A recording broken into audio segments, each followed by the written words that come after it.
Today's show is brought to you by locally owned and operated Highland Rim Speedway. Highland Rim Speedway is celebrating its 50th anniversary this year with great short-track, door-to-door stock car racing in a safe, family-friendly atmosphere. Visit their website at highlandrim.com. From the family grocery hauler to fire-breathing racing engines, the one name you need to know is USA Motor and Machine, located at 51 Cleveland Avenue in Nashville, Tennessee. Give them a call at 615-726-3725 or at usamotorandmachine.com. Well, Carl Edwards flips for the first time in 2 years. Danica Patrick follows up a great Daytona with, and we'll get a definitive answer on the age-old big fish in a little pond or little fish in a big pond argument, and news from Highland Rim. All that and more coming up next on Pit Pass.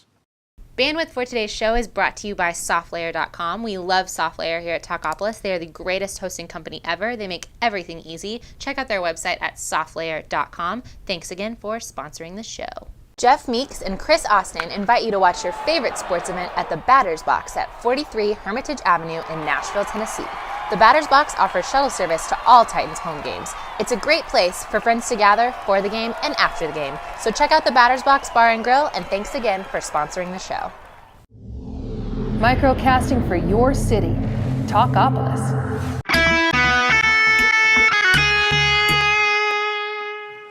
Well, hello, everybody, and welcome in to the latest edition of Pit Pass. I'm Joe Williams, along with Larry Woody and Larry. Race season is underway. Second race in 2 weeks. The real season. The real season is Daytona's a warm-up. This is the real racing season now. You think so? Yeah. Daytona's show, circus, elephants, clowns. This is real racing. Oh, wait a minute. Show, circus, animals, clowns. That sounds like something out of Texas or Charlotte. No, a lot of people that do say, Joe, that the season starts to settle down at Phoenix, the second race, because Daytona is so much hoopla and just the whole Daytona frenzy. And then you settle down, and now you're down to the business of stock car racing. Carl Edwards, flipper they call him, got to do his backflip in Phoenix, his Subway-sponsored car, winning the Subway race, Larry. First win for Carl in a couple of years. You know it's got to make you feel better. I noticed you said in your intro, Carl finally flips after 2 years. Now, Carl has flipped a few that's times. true. He just hadn't been the victory flip. We've seen true. Carl doing some flips inside his car. This time he did one outside, and good for Carl. He's a good spokesman for the sport. He's articulate, clean-cut, good guy, like most of the guys are. So really good win for Carl Edwards, a good win for NASCAR, I think. I think you're right. Jimmy Johnson, here comes Mr. Consistency, wound up second. Does this scare you for the rest of the year? It does, and it should scare NASCAR because, as we said before, Joe, Jimmy Johnson is such a nice guy, but he's so boring. And the last thing NASCAR needs, the sport needs, is a Jimmy Johnson runaway where he's got the thing, first place locked up halfway through the season. Everybody else is, scrambling for those other positions in the chase. They need some excitement, and Jimmy, bless his heart, is just not Mr. Excitement. He's no Jimmy Spencer. The race as a whole was not the excitement that I had hoped to see with a new Gen 6 car at a track other than a super speedway or a restrictor plate race. We saw a lot of follow the leader. Yep. Did not see a whole lot of passing, track position, and it came down again to a stinking fuel mileage race. And folks, I'm sorry. I am not. Yes, I know that you got to be really good to win those things. I'm not a fan of fuel mileage races, Larry, because it takes away from the driver's skill of driving and turns instead to his skill of massaging the car. Yeah, who can get the best gas mileage? And you're right, Joe. It's like if the NFL tried to sell tickets to people to come to the stadium or tune in on television and see if they could play four quarters before all the air went out of the football. And when the football's flat, whoever's ahead wins. The game's over. And it's so boring. It's as boring as watching a tank run dry. And but I don't know the answer. But that's been part of the strategy since NASCAR has been NASCAR. It's the mechanical part of it and the fuel mileage and that kind of stuff. But man, you're right. When you see the leader turning off his engine to save gas and coasting along, and it just bores you to tears. They need to be out there racing instead of coasting around trying to save a few drops of gas. But again, speaking of someone, Joe, who, as you know, can barely put gas in his own tank at a self-service station, I don't know what the answer is. But I do know, as a longtime viewer of NASCAR, it's the most boring thing you could imaginable. There were several of us guys who grew up together, we were talking the other night that the biggest difference, Larry, is you don't see mechanical issues now like you used to. Now we say that after watching, the Joe Gibbs teams have some real issues at Daytona. But on the whole, you don't see engines just explode anymore and the big puffs of smoke and billows.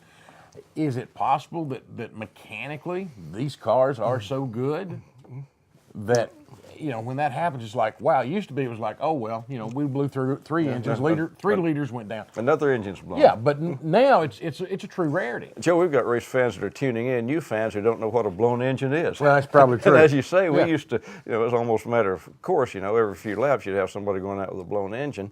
And now the commentators have to explain to the new fans what happens when an engine blows. Yeah. I think a lot of the cars are so dependable, so reliable. They run them through all these tests with lasers and X-rays and all that stuff. They're so reliable. And when the cars get, bulletproof and the drivers are so good, at some point are we a heartbeat away from robot racing, where you just put an indestructible driver and an indestructible machine and somebody in the control booth like Chad Knaus sits there with his little switches and runs the remote controls around the track. You're saying drivers are puppets to their crew chiefs now? A little bit. You think so? A whole lot, yeah. But anyway, again, that's, I guess, the ratings are still up. I think the crowds the grandstands are starting to trickle, the fans are starting to trickle back into the grandstands. I think overall, the outlook is pretty bright for NASCAR, but there's still some glitches. As you say, they don't need a whole lot of these fuel mileage races and that kind of stuff. And frankly, they don't need a whole lot more Jimmy Johnson victories. Now, having said that, this is not a rap on Jimmy Johnson. He's doing his job. He's got a great car, a great crew. He's maybe one of the top 4 or 5 drivers in the history of the sport. Jimmy's only doing his job. He's paid to go out and lead laps and win races. But he's doing Jimmy, to his credit, is doing his job. By doing his job, he's making everybody else look kind of... And doing it in a very workmanlike manner. Yeah, Joe, he almost makes it look too easy. A guy rattles off 5 consecutive championships, and people are yawning. Can you imagine how hard it is to win 2 in a row? I never thought that would happen this day and time. Jimmy not only wins 2, he wins 3. So, well, that's the end of the streak. 4, 5. I mean, that's incredible. And again, a tribute to Jimmy. But fans want to see people win, but they don't want to see the same guy win. It gets boring. I think the best example that I can give you of that, Larry, and you remember this well, Bobby Hamilton came in as an underdog equipment. Goes out, and everybody wants to see Bobby win. He struggles. He's got the talent. He just didn't have the equipment. And then things started to change. And all of a sudden, by the time he left Nashville, he had not only the best equipment, but he was obviously the best driver. He won 16 out of 24 at one point.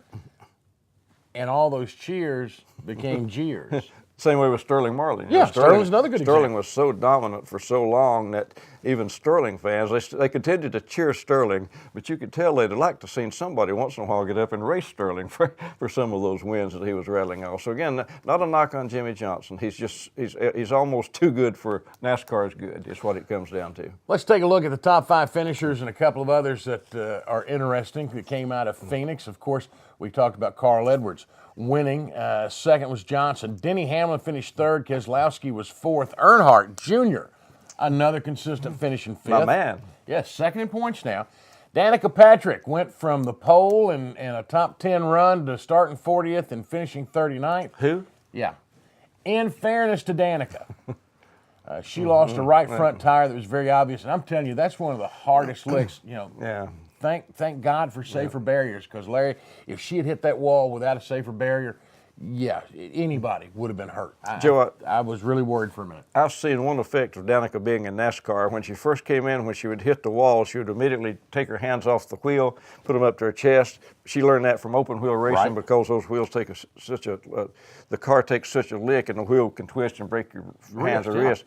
Now you notice NASCAR guys are doing it. When the NASCAR guys hit the wall, the first thing to do is jerk their hands away and put them up. And I didn't remember seeing that until Danica brought it to the sport. So she's already had an impact. Having said that, Joe, 2 weeks ago I thought we shouldn't read too much into Danica's great performance at Daytona. That's one race.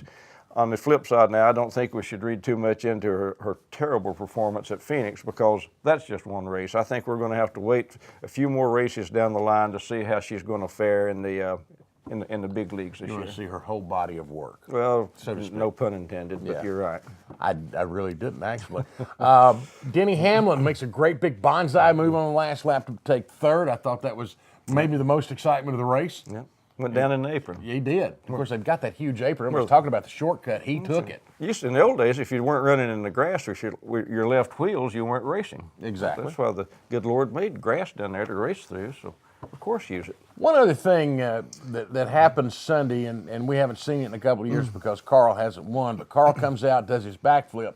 Larry, then he turns and heads into the grandstands with the fans. My first reaction the first time I saw it was, man, that's kind of neat. It's a nice thing. You've got some concerns, and the more I've thought about it, you're right.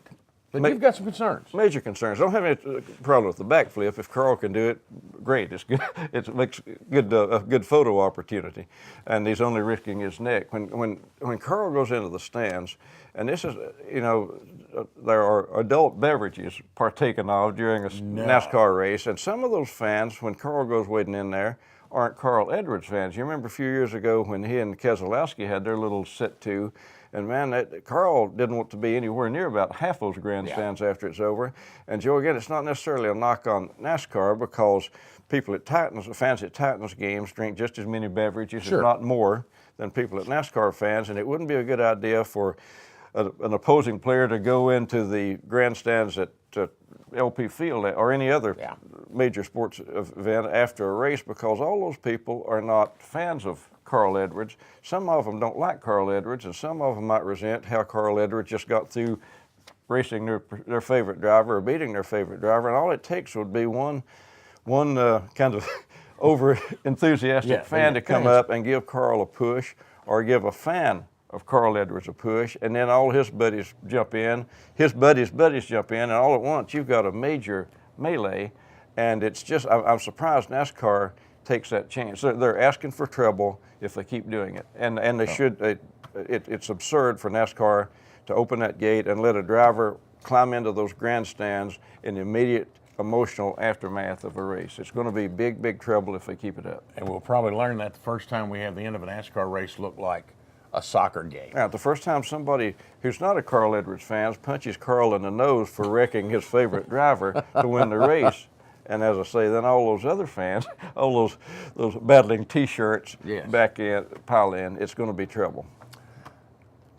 That's my prediction. Larry Woody has said it. It will happen. We're going to take our first break. Before we do, though, Larry and I kind of planning on getting done early today so we can go down to the batter's box for lunch. Batter's box down at 43 Hermitage Avenue. And by the way, they were not affected last night. They sit up on the hill, so when that big 36-inch water main broke, if you're in Nashville, you know what I'm talking about. No problem. Chris and the guys kept everything going. Everything that was supposed to be cold was cold. From what I understand, it was good and cold. I hate I missed it. And you're buying, right? Okay. It's my turn again. Of course, you've never bought in your life. We'll be back. I'm not going there. We'll be back with more coming up next on Pit Pass. Today's show is brought to you by locally owned and operated Highland Rim Speedway.